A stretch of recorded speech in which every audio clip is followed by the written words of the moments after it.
3 numbers, that's all you need to travel in time. 278. That's how many miles are on this 1979 Beetle Convertible. Coming up next, on the Fast Lane Car, we take a trip back to 1979. 278. I feel bad driving it.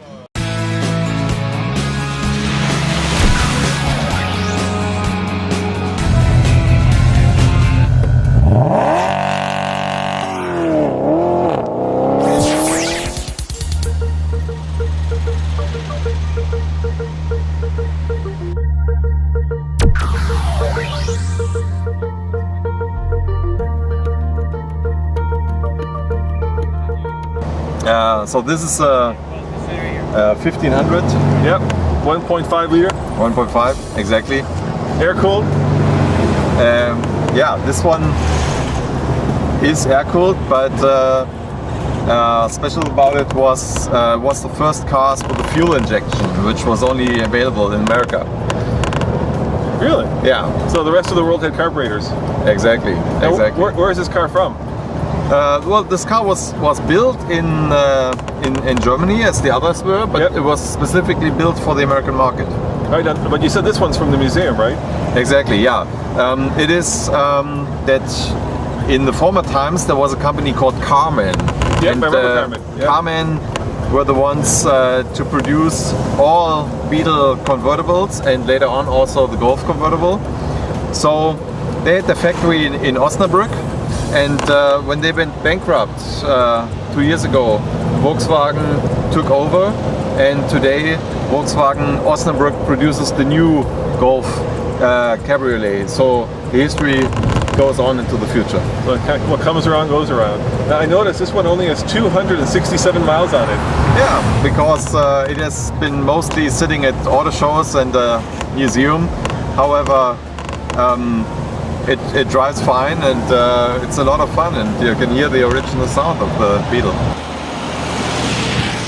We started out with this model in 1949, and in January 1980 they stopped production because the Golf, the successor of the Beetle, was so much more convincing to people at that time. And now we actually have 2 generations of fans. The one kind, they want the practical Golf, and that's why we produce the Golf Cabriolet for Europe. Others want the bigger car, that's why we have an EOS for them.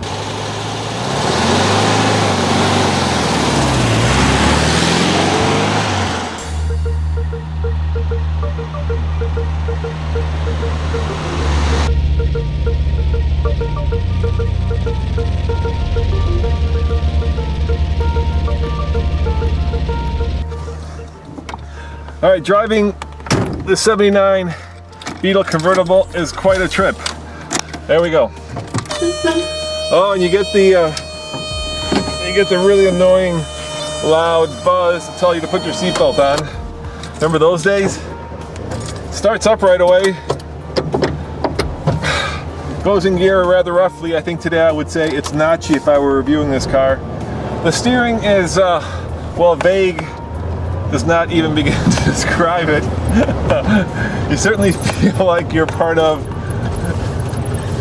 the elements. I mean, the steering wheel is tiny compared to today's standards.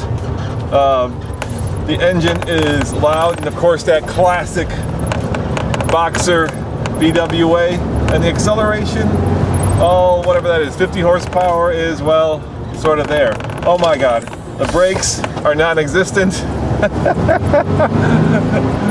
And the car squeaks, but it's so much fun. And the reason it's so much fun is because you live this car. You can smell the engine, you can hear the clanking of the window. The steering, while it's completely vague, I mean there's probably a good 2 inches of play in it, is directly hardwired to the road, if not the steering wheel. And the shifter, once you get going, it's fun. It's also tiny compared to today's car. This is a very small car. I think intimate would be a good word to use, but tiny is also appropriate. Oh, that's brakes just don't work. But you know what? Once you get the hang of it, and once you get past the time capsule effect, you see how much charm these cars had. and probably that's the best word, charming. It really is charming. It just completely charms you into wanting to drive this along the beach all day. Plus they look cool. So by definition, you'll look cool driving it, because this is certainly not a luxury car, it's certainly not a sports car, and it's certainly not a family sedan. It's a fun car, and that's it. It's all about fun.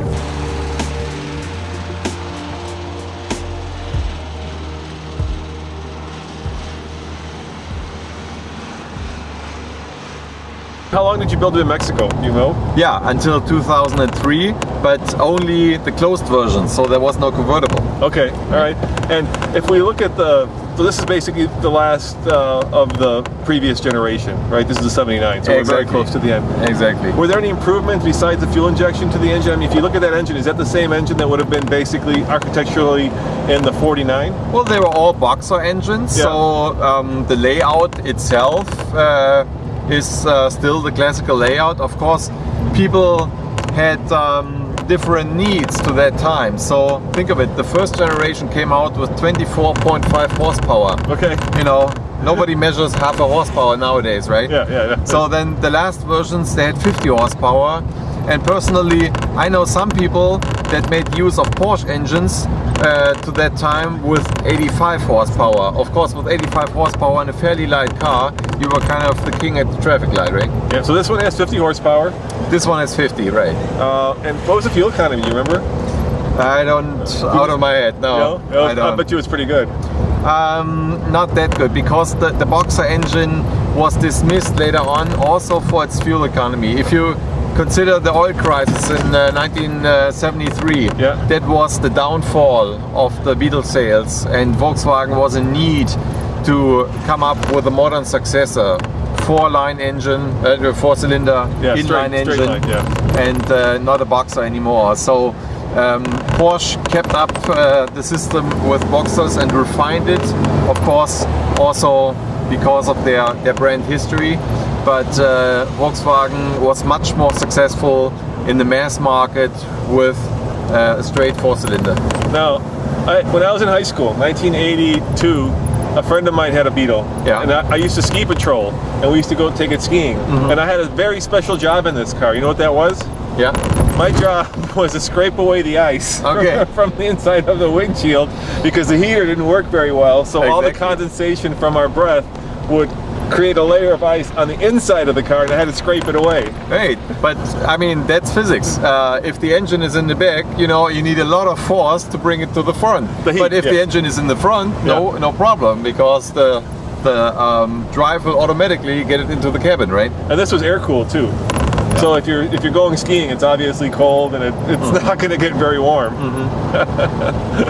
So this is a lot of fun to drive. It's teeny tiny though. I mean, me and you are really close together here. Exactly. It's a very compact car.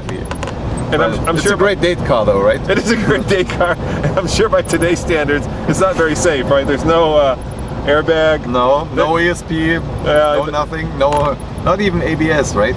Yeah, and not much to stop any crunching, except for the trunk, which is in the front. Exactly. Hey, but nevertheless, I mean, the Beetles always had a frame underneath. Yeah. So when it comes to side protection, it wasn't that bad. How many of these were built?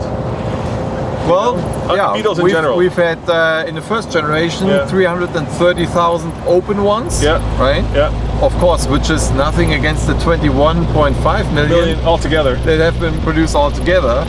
So to drive a Beetle convertible was always something special. Of course, it was more expensive as well.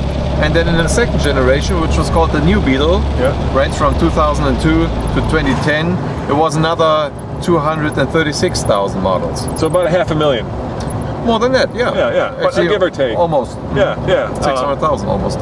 Yeah, but these were always iconic ones, the convertibles. Exactly. So we said the history just has to go on, and we need a third generation. We need a new Beetle convertible with all the whistles and bells that customers expect nowadays, and that's how we've come up with this fine product now. And was America always your biggest market?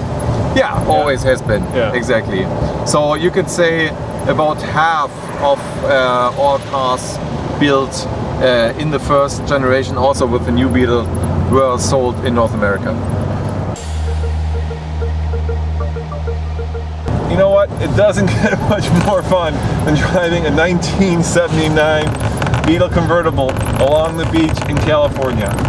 I have to say, I'm the luckiest man in the world. As always, this is Roman reporting for the Fast Lane Car. Please subscribe for a new car video every day. Alright, today I would not put up with that if I were reviewing it. See you guys next time. I've got a lot of beach and a lot of sunshine to catch today. Ciao.